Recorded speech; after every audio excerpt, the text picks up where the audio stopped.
Hello mga friends! Welcome po sa kusina ni Bibay. So ang ating pong recipe sa araw na ito ay chicken kare-kare. Tama po, chicken kare-kare. Tara na, samahan nyo kami.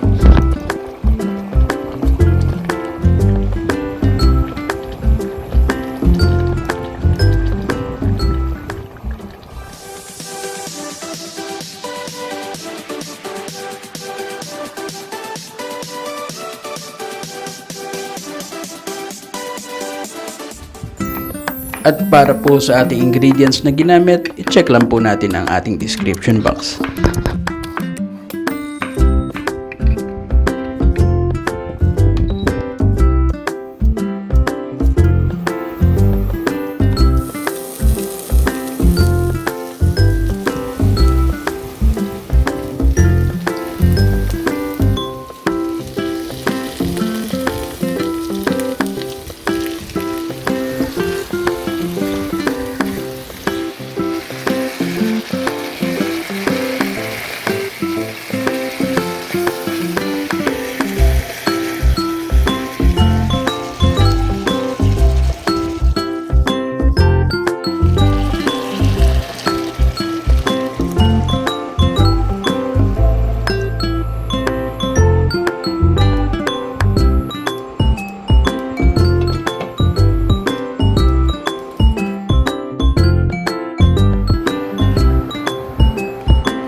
At isa na naman pong napakasarap na putahe ang ating nasaksihan sa kusina ni Bibay. So don't forget to like, subscribe, and share. As always, enjoy cooking. See you on our next video. Actually, dumidigahay pa ako dahil ito ang ulam namin ngayon. See you!